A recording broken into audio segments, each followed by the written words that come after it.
इस वक्त की सबसे बड़ी खबर।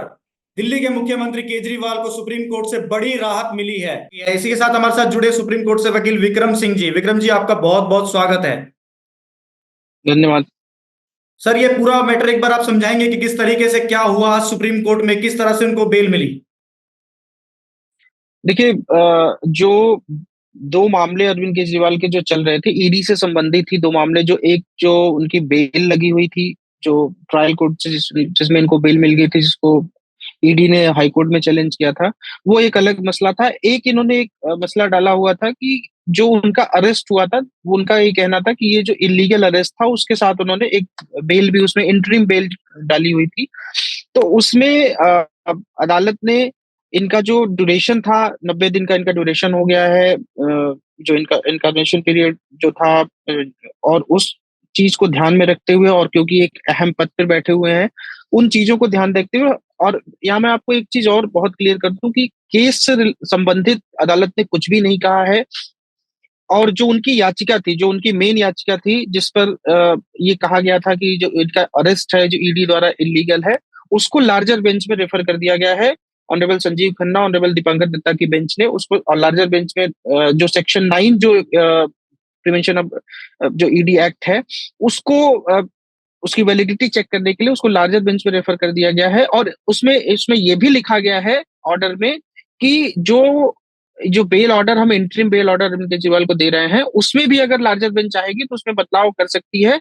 मतलब कि हो सकता है कि जब इनकी इंटरिम बेल के बजाय रेगुलर बेल की जब सुनवाई होगी, तो ये लार्जर बेंच के ऊपर डिपेंड करेगा कि वो इस बेल को कंटिन्यू रखती है या वो बेल खारिज कर देती है। पूरी तरह से केजरीवाल जी जो फ्री नहीं हो पाए, आपके कहने का मतलब ये है? देखिए, केजरीवाल जी तो वैसे भी नहीं फ्री हो पाएंगे। अगर ईडी की बेल में, इंटरिम बेल में अगर वो मिल भी जाती, और जो इंटरिम बेल मिली है, तो भी, क्योंकि सीबीआई की तरफ से भी एक केस और है, उस मामले में भी वो अरेस्टेड हैं।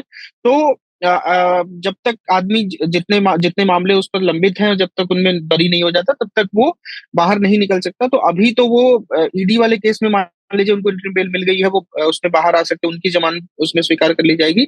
लेकिन जब तक सीबीआई वाले केस में जमानत नहीं मिलेगी, तब तक वो बाहर नहीं आ सकते। तो ईडी की तरफ से जो केस दाखिल किया गया था, जिसके बाद आज उनको अंतरिम बेल मिली है, क्या कुछ अंदाजा लगाया जा सकता है कि केजरीवाल जी कितने समय के लिए बाहर आ सकते हैं? क्या क्या कंडीशंस हो सकती है उनके ऊपर?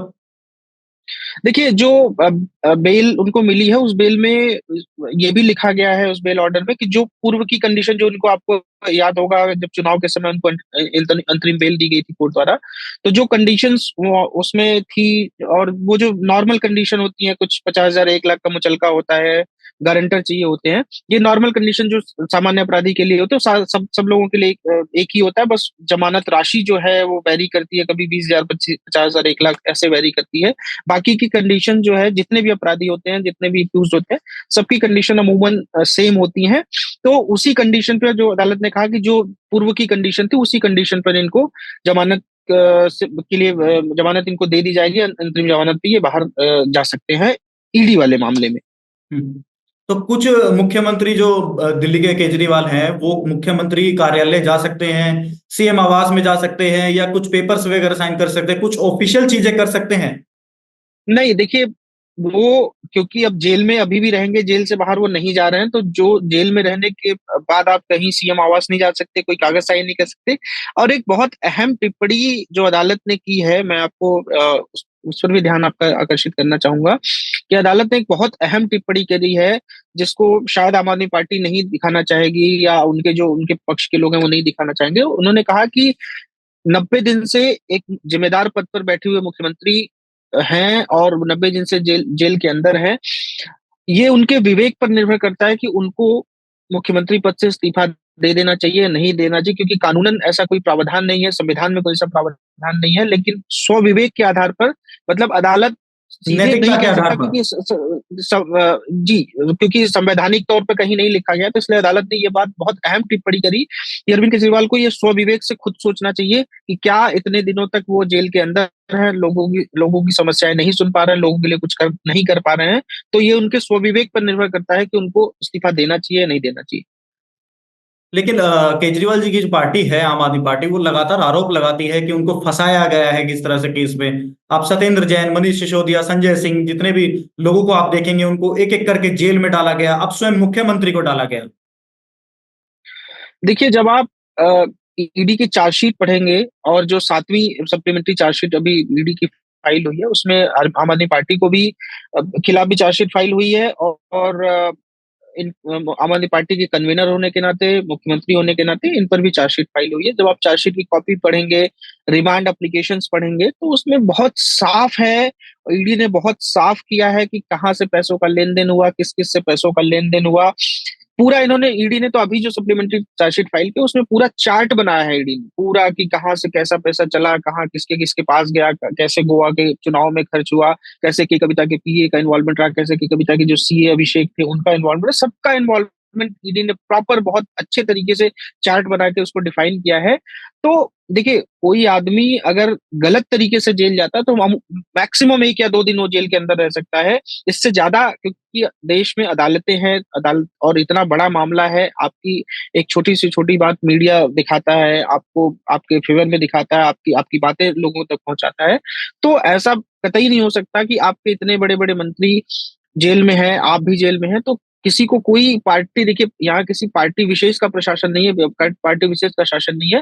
यहाँ पे लोकतंत्र का शासन है, और लोकतंत्र के जो एक मजबूती से जो जुडिशरी यहाँ की जो स्तंभ है, जिसके हम सब हिस्सा हैं, वो जुडिशरी अगर किसी पे गलत होता है तो वो गलत को सही करती है, गलत को सुनती है।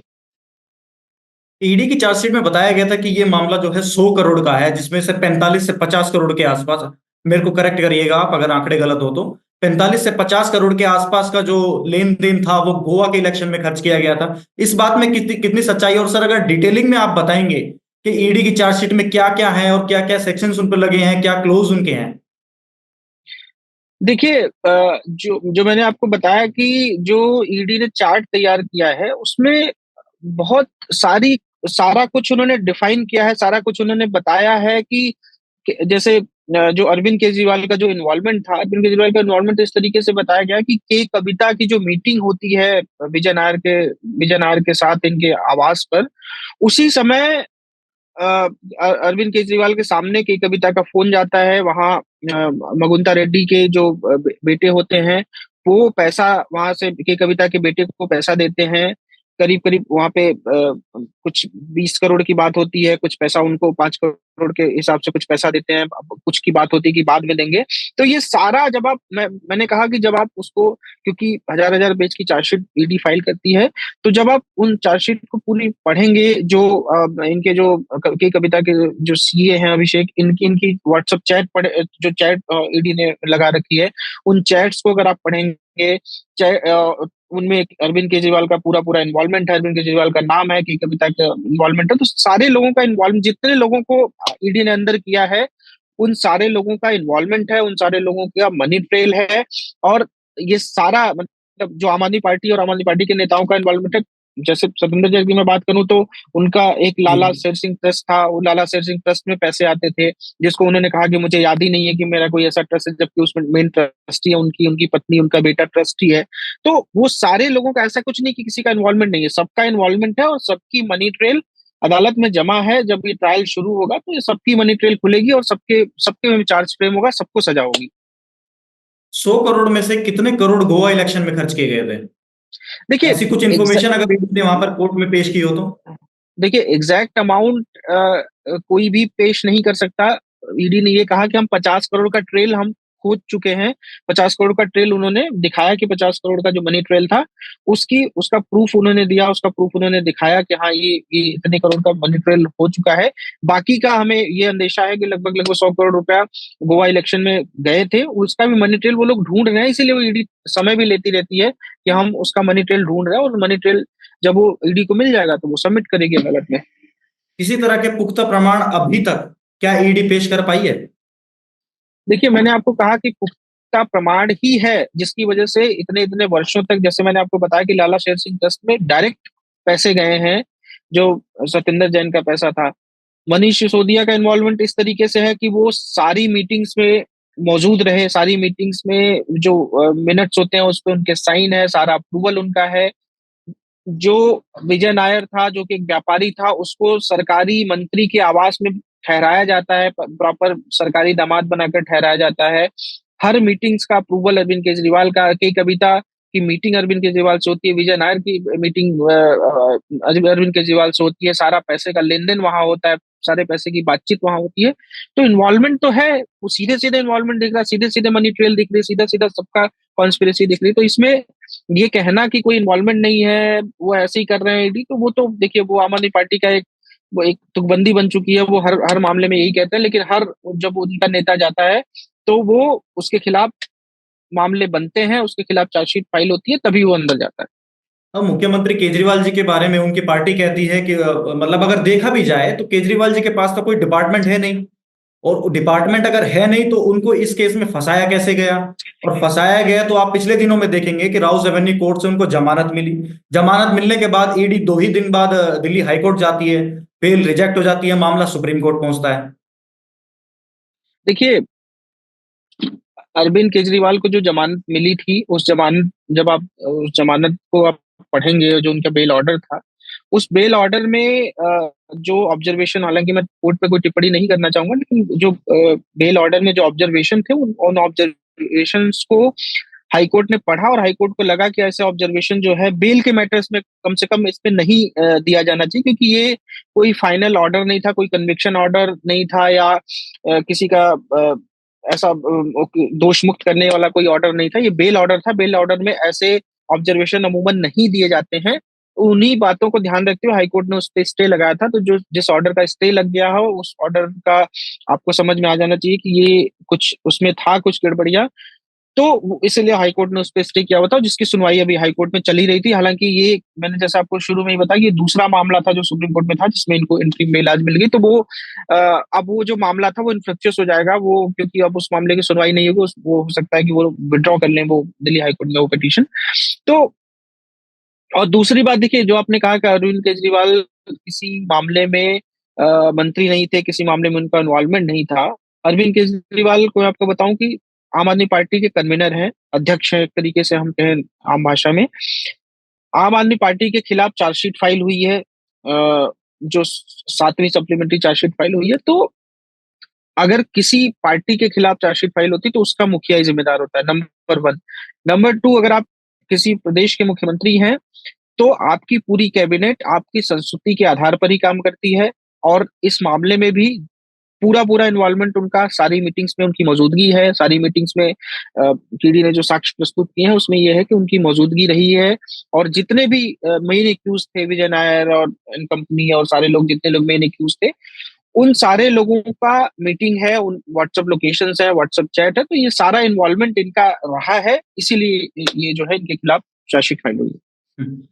एक आरोप और लगाया जाता है आम आदमी पार्टी की तरफ से। कहा जाता है कि जितनी भी मीटिंग्स हुई हैं, जो शराब नीति है, नई आबकारी नीति है, उसको लेकर के जितनी भी चीजें हुई हैं वो एलजी के मंजूरी के बगैर तो नहीं हुई। तो कोई भी कार्य है वो दिल्ली के उपराज्यपाल पर क्यों नहीं हो पाई? देखिए, जो एलजी का पद होता है वो संवैधानिक पद होता है। संवैधानिक पद पर बैठे किसी आदमी के खिलाफ, पहले जो मैं, हालांकि इस केस से संबंधित वो नहीं है, अमूमन एक जो जनरल बात है, जो संवैधानिक जो कानून है, कि संवैधानिक पद पे बैठे आदमी के खिलाफ जब तक कोई प्रॉपर पुख्ता प्रूफ नहीं होते, उनके खिलाफ कोई एफआईआर दर्ज नहीं की जा सकती।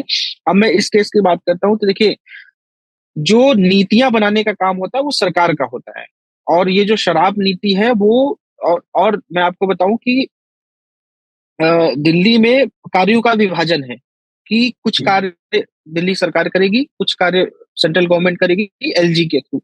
तो ये कार्य जो है पूरा पूरा दिल्ली गवर्नमेंट के तहत आता था, दिल्ली गवर्नमेंट के अंतर्गत आती थी। इसमें कोई भी एलजी अगर चाहते भी, तो एलजी इस चीज को नहीं रोक सकते थे। एलजी ने जो किया, एलजी ने जो जांच बैठाई, पहले जांच एलजी ने ही बैठाई थी, जो कि एलजी का अधिकार था। तो उन्होंने जांच बिठाई, और उन्हीं के जांच जो बिठाया था, उन्हीं की जांच कमेटी ने जो रिपोर्ट दिया, उसी के आधार पर ये मामले खुलकर आए। अदरवाइज, और कोई भी आदमी इतना तो मूर्ख होगा नहीं कि अगर उसका इन्वॉल्वमेंट रहेगा और वो अपने खिलाफ ही जांच कमेटी बिठाएगा। तो जांच जो इनिशियली जो जांच कमेटी बैठी थी, वो इन्हीं गवर्नमेंट के, दिल्ली गवर्नमेंट के खिलाफ ही बैठी थी। और उसी जांच कमेटी के आधार पर ये सारे मामले खुले। सर इसमें आगे, इस केस में आगे आपको क्या लगता है कि जैसे कि ईडी ने जिन धाराओं में केस दर्ज किया और कि मुख्यमंत्री केजरीवाल को इस केस में अगर वो दोषी पाए जाते हैं, सुप्रीम कोर्ट की तरफ से उनको दोषी ठहराया जाता है, तो उनको कितने साल तक की जेल हो सकती है या कोई और कानूनी प्रक्रिया जिनसे गुजरना पड़ सकता है? देखिए अभी तो क्योंकि चार्जेस फ्रेम नहीं, अभी बहुत इनिशियल स्टेज है केसेस की अभी, क्योंकि ED chargesheet 7 supplementary chargesheet file कर चुकी है, तो अभी अभी कुछ भी कहना, जब तक चार्ज फ्रेम नहीं हो जाते, मैं आपको बताऊं कि जो हमारे क्रिमिनल जो स्टूडेंट्स की बात होती है, जब तक चार्ज फ्रेम नहीं हो जाते किसी व्यक्ति के खिलाफ, जब चार्ज फ्रेम होते हैं तो जो सेक्शंस होते हैं उनमें फ्रेम होते हैं, तो जब तक ये नहीं हो जाएगा कि किन किन सेक्शंस में चार्ज फ्रेम, क्योंकि वहां पे भी बहस होती है, जो एक्यूज के काउंसिल होते हैं और जो सरकारी वकील होते हैं, यहाँ पे ईडी के जो काउंसिल होंगे, तो उसके बाद मजिस्ट्रेट ये तय करता है कि इन इन धाराओं पर इनमें चार्ज फ्रेम होना चाहिए, इन धाराओं पर इन पर मुकदमा चलेगा। तो जिस दिन ये चार्ज फ्रेम होगा, जब ये ट्रायल स्टेज पे मुकदमे आएंगे, जब चार्ज फ्रेम होगा, तब ये कह पाना ज्यादा पुख्ता होगा कि किन किन मतलब किन किन सेक्शन में चार्ज फ्रेम होंगे, और मैक्सिमम इनको कितनी पनिशमेंट, अगर ये दोषी पाए जाते हैं तो मैक्सिमम कितनी पनिशमेंट इनको मिलेगी। अभी कौन कौन सी धाराएं उन पर लगाई गई हैं सर? देखिए पीएमएलए एक्ट की जो सारी धाराएं हैं, पीएमएलए एक्ट की सेक्शन 50 वगैरह की जो भी धाराएं हैं वो लगी है। पीएमएलए एक्ट में मैक्सिमम 7 साल की तक की, जो मैं आपका सवाल था कि अगर मान लीजिए दोषी साबित भी होते हैं, जो पीएमएलए एक्ट की धाराएं हैं उसमें मैक्सिमम 7 साल की सजा इनको हो सकती है। और एक जो सेक्शन 19 को इन्होंने जो चैलेंज किया है कि अरेस्ट जो इलीगल है, अगर वो इनकी सुनवाई अगर हो जाती है, सेक्शन 19 जो पीएमएलए एक्ट का होता है, जो ईडी को ये पावर देता है उनके डायरेक्टर लेवल के आदमी को, या डायरेक्टर या डायरेक्टर से ऊपर लेवल बैठे आदमी को, वो ये पावर देता है कि आप किसी व्यक्ति की, अगर आपको लगता है कि अरेस्ट जरूरी है तो अरेस्ट कर सकते हैं, नहीं कर सकते हैं। अगर वो इनकी जो याचिका, जो मेन याचिका जिसमें इनको बेल मिली है, अगर वो याचिका लार्जर बेंच सुन लेती है, लार्जर बेंच को लगता है कि नहीं, ऐसे मामलों में गिरफ्तारी जरूरी नहीं है, तो हो सकता है कि इनके खिलाफ मामला ही खत्म हो जाए। अगर लार्जर बेंच इस बात को मानती है कि नहीं, गिरफ्तारी जरूरी है, तो ये मामला चलेगा, इन पे चार्ज फ्रेम होंगे और प्रॉपर ट्रायल चलेगा, और ट्रायल के बाद ये जो है इन पे कन्विक्शन होगा, तो इनके बाद सजा होगी।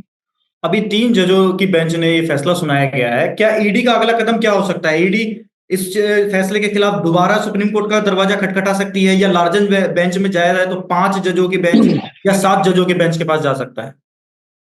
तो ये अब ये तो चीफ जस्टिस डिसाइड करेंगे, जो जब लार्जर बेंच को रेफर होती है चीजें, जो अभी 2 जजेस की बेंच ने ये फैसला दिया था, अमूमन 2 जजेस की बेंच सुप्रीम कोर्ट में बैठती है, ऑनरेबल संजीव खन्ना, ऑनरेबल दीपांकर दत्ता की बेंच ने ये फैसला सुनाया है। तो अब वो हो सकता है वो 3 जजेस की बेंच भी हो, 5 की भी बेंच है, ये चीफ जस्टिस डिसाइड करते हैं कि कितने जजेस की बेंच उनको कंस्टिट्यूट करनी है। तो ये अब मामला, क्योंकि ये अधिकार जो जजेज होते हैं उनको नहीं होता, ये चीफ जस्टिस को होता है, ये मामला फिर चीफ जस्टिस के पास जाएगा। चीफ जस्टिस में तय करेंगे किन किन जजेस की बेंच होगी, किन किन जजों कितने जजों की बेंच होगी, वो बेंच डिसाइड करेंगे। उसके बाद वो मामले फिर से वो लंबित होंगे और फिर ये मामले लगेंगे। ईडी के पास जो अधिकार है, उनके पास एक लिमिटेड अधिकार है इस अंतरिम जो बेल मिली है उसके रिव्यू फाइल करने का, लेकिन मुझे लगता नहीं कि ईडी इसमें रिव्यू फाइल करेगी, क्योंकि रिव्यू फाइल करेगी, उसकी उसकी सुनवाई होने होने में भी लगभग 1-2 महीने हो जाते हैं, तब तक मेरे ख्याल से लार्जर बेंच कॉन्स्टिट्यूट हो जाएगी और उसकी सुनवाई शुरू हो जाएगी, तो भी उनकी जो पिटीशन होगी, रिव्यू पिटीशन होगी, सक्सेस हो जाएगी। तो मुझे लगता नहीं कि इसमें ईडी कोई अब रिव्यू वगैरह कुछ फाइल करने जा रही है। तो इतने लंबे समय से जो केस चलता आ रहा है ईडी और केजरीवाल जी के बीच में, ये आने वाले 2-3 महीनों में इसका हम अंतिम फैसला मिलने को देख सकते हैं हम? नहीं, देखिए अभी इतना निर्णायक मोड़ जल्दी, पर पहुंच सकता है ये फैसला? इतना आसान नहीं है और इतना जल्दी भी नहीं है, क्योंकि अभी देखिए ईडी का जो लार्जर बेंच में रेफर हुआ है, वो लार्जर बेंच में जो जो बेंच होती है, उनको जब बेंच कॉन्स्टिट्यूट होगी तो उनकी अवेलेबिलिटी भी देखी जाती है, क्योंकि अन्य मामले भी चलते होते हैं, बेंच उन मामलों को भी देखती रहती है। मान लीजिए 3 जजेस की भी बेंच अगर बनती है, तो तीनों जजेस की अवेलेबिलिटी देखी जाएगी, और सप्ताह में एक ही बार सुनवाई होती है ऐसे मामलों की, क्योंकि अन्य दिनों पर रेगुलर मैटर्स चल रहे होते हैं, जो फ्रेश मैटर चल रहे होते हैं। तो अभी तो फिलहाल कोई बहुत जो इनको राहत मिलनी थी वो यही राहत थी, अभी फिलहाल 2-4 महीनों में कोई राहत मिलने का या फिर इस केस के कंक्लूजन का कोई अभी समय नहीं है। हम्म। सर ईडी के बाद सीबीआई ने भी केजरीवाल जी के खिलाफ केस दाखिल किया है, तो वो केस इस और ईडी के केस में क्या सिमिलरिटीज हो सकती हैं? देखिए सिमिलरिटी, मैं आपको बताऊं कि जो ईडी होती है वो पीएमएलए एक्ट के तहत कार्यवाही करती है, prevention of money laundering act. जी। सीबीआई सीबीआई जो है कई सारे मामलों में, किसी भी मामले में दखलंदाजी कर सकती है सेंट्रल गवर्नमेंट की संस्तुति पर। जैसे कोई आपने देखा होगा किसी मर्डर केस में भी सीबीआई इन्वॉल्व हो गई है, किसी कोई बड़ा घूस का कांड है तो उसमें सीबीआई इन्वॉल्व हो गई। तो मतलब बड़े मामले जिसमें सीबीआई को तफ्तीश करनी होती है उस पे सीबीआई इन्वॉल्व हो सकती है। लेकिन पीएमएलए के जो ईडी का जो मामला होता है वो सिर्फ मनी लॉन्ड्रिंग से संबंधित मामलों में ही ईडी कार्रवाई करती है। तो ये जो मनी का ट्रेल हुआ है, जो मनी लॉन्ड्रिंग हुई है, उस मामलों को सिर्फ ईडी देखेगी। सीबीआई उसको बड़े स्तर पे देखेगी कि कहाँ पे किस किसने घूस लिया है, क्या कितने कितने लोग इसमें इन्वॉल्व रहे हैं, क्या ऐसा भी कुछ हुआ है कि देश की एकता और अखंडता के खिलाफ भी कुछ ऐसी कार्रवाई हुई है। तो वो बड़े एस्पेक्ट में सीबीआई उस मैटर को देखेगी। नेशनल ईडी के सिक्योरिटी से पास एक रिलेटेड लिमिटेड, देखेगा। जी, क्योंकि ईडी के पास एक लिमिटेड दायरा होता है, वो मनी से रिलेटेड ही ट्रेल ढूंढ सकती है, मनी से रिलेटेड ही चीजें देख सकती है। लेकिन सीबीआई का दायरा बहुत बड़ा होता है, सीबीआई हर मामले से, हर एंगल से इस मामले को देखेगी। फिलहाल सीबीआई किस एंगल पर सर मूव कर रही है, क्योंकि देखा जाए तो ईडी की तरफ से राउज एवेन्यू कोर्ट से दिल्ली हाई कोर्ट, अब सुप्रीम कोर्ट, लेकिन वापस घूम करके राउज एवेन्यू कोर्ट की तरफ पहुंचे हैं केजरीवाल जी, जिसमें सीबीआई की एक अहम भूमिका है। देखिए सीबीआई, मैं वही कह रहा हूँ कि सीबीआई इस हर एक एंगल को ढूंढेगी कि जो पैसा घूस के तौर पर लिया गया, क्या उस पैसे का जो उपयोग किया गया कहीं देश की एकता अखंडता के खिलाफ तो नहीं किया गया, क्या देश से बाहर पैसा तो नहीं भेजा गया, क्या देश की जो ऐसा, क्योंकि एक आरोप इन पर ये भी लगा था कि जो कुछ ऐसे बैंड संगठन थे फंडिंग पंजाब अगर के, बात हो रही है। उन लोगों ने भी फंडिंग करी थी। तो क्या उन लोगों से भी फंडिंग आम आदमी पार्टी को आई थी, इसमें अरविंद केजरीवाल वगैरह की संलिप्तता थी कि नहीं? तो ये बहुत बड़े एस्पेक्ट में सीबीआई इन सारे मसलों को देखेगी, सारे मसलों को टटोलेगी कि क्या ऐसा हुआ है, क्या कोई आतंकवादी संगठन ने इनको फंडिंग करी है, क्या देश की एकता और अखंडता के साथ कोई समझौता हुआ है, जिन जिन लोगों ने घूस लिया वो सरकारी पदों पर बैठे हुए हैं, उन सरकारी पदों पर अगर बैठे होंगे तो उनके खिलाफ भी मुकदमे फाइल होंगे, प्रिवेंशन ऑफ करप्शन एक्ट में मुकदमे फाइल होंगे। तो ये बहुत एक सीबीआई को मुझे लगता है कि अभी समय लगेगा सारे मामलों को खंगालने में। और एक जब वो क्योंकि इनसे अरविंद केजरीवाल से भी पूछताछ करेगी और अन्य लोगों के खिलाफ भी हो सकता है, अन्य लोगों को भी एक्यूज बनाए, तो वो जब एक ठीक ठाक लोगों से इंटरोगेशन पूछताछ कर लेगी, तब वो सीबीआई की जब चार्जशीट वगैरह आएगी तब समझ में आएगा कि सीबीआई किस एंगल से इन मामलों को देख रही है। हाँ, एक सवाल एक और मेरा ये भी रहेगा सर, कि जिस तरह से टेरर फंडिंग होती है या फिर हवाला के पैसा आता है बाहर से, ऐसा कोई केस जो राजनेताओं से जुड़ा हो और बाहर से फंडिंग आई और देश की अखंडता को नुकसान पहुंचा हो, ऐसा कोई केस अगर आपको याद आ रहा हो तो। देखिए अभी तक तो ऐसा कोई केस मुझे नहीं, मैंने अभी तक नहीं पढ़ा है, मेरे संज्ञान में नहीं है। हो सकता है ऐसा केस हुआ हो, लेकिन मुझे लगता है कि शायद अब ऐसा केस हमको सुनने पढ़ने में आ जाए, क्योंकि अ, ऐसा इनके मामले में ऐसा रहा है। और ऐसा पहली बार इतिहास बना है देश में कि एक पदेन मुख्यमंत्री 90 दिनों तक जेल में रहा है। तो हो सकता है हम इतिहास बनाने के कगार पे हों, लेकिन अभी तक मुझे नहीं लगता कि कोई ऐसा जो पदेन मुख्यमंत्री या मंत्री रहा हो उसके खिलाफ ऐसा कोई मामला संज्ञान में आया हो, उस मामले में कोई कार्रवाई हुई हो। ऐसे मामलों में कि किसी आतंकी ने फंडिंग करी हो या किसी आतंकवादी संगठन ने फंडिंग करी हो। लेकिन जब देश इस समय इतिहास गढ़ने की स्थिति में है, क्योंकि पूरे आज हम 75 सालों में कभी ऐसा नहीं हुआ कि कोई पदेन मुख्यमंत्री 90 दिनों तक जेल में रहा, तो हो सकता है हम आगे आने वाले समय में भी एक और इतिहास बनता हुआ देखें। लेकिन विपक्षी पार्टियां लगातार इस तरह का आरोप भी लगाती रहती हैं कि भारतीय जनता पार्टी के विपक्षी दलों में या फिर दूसरे राज्यों में। सर आपको आवाज आ रही है? जी आ रही, आ रही है। हाँ, दूसरे राज्यों में, मैं सवाल रिपीट कर देता हूं, भारतीय जनता पार्टी पर आरोप लगता रहता है, विपक्षी पार्टी खासकर आम आदमी पार्टी, समाजवादी पार्टी या फिर जेएमएम लगातार इस तरह के आरोप लगाते रहते हैं कि विपक्षी पार्टियों की जहां जहां सरकार है उन राज्यों के मुख्यमंत्रियों को जेल में डाला जाता है। चाहे हेमंत सोरेन को देख लीजिए आप, फिर दिल्ली में मुख्यमंत्री अरविंद केजरीवाल को जी को देख लीजिए। फिलहाल अभी हेमंत सोरेन जी बाहर भी आए हैं और एक विक्ट्री की तरह उन्होंने साबित किया है कि हमारी जीत हुई है। देखिए दीपक भाई, मैं आपको बताऊं कि इस देश में अगर शायद ही अगर सबसे ज्यादा विरोध या सबसे ज्यादा कड़े शब्दों में निंदा अगर भारतीय जनता पार्टी की या देश के प्रधानमंत्री की करी होगी तो ममता बनर्जी ने की है। मैं जहां तक मैं राजनीति को समझता हूँ, राजनीति को देखता हूँ, लेकिन ममता बनर्जी के खिलाफ आज तक क्या ईडी का कोई केस हुआ?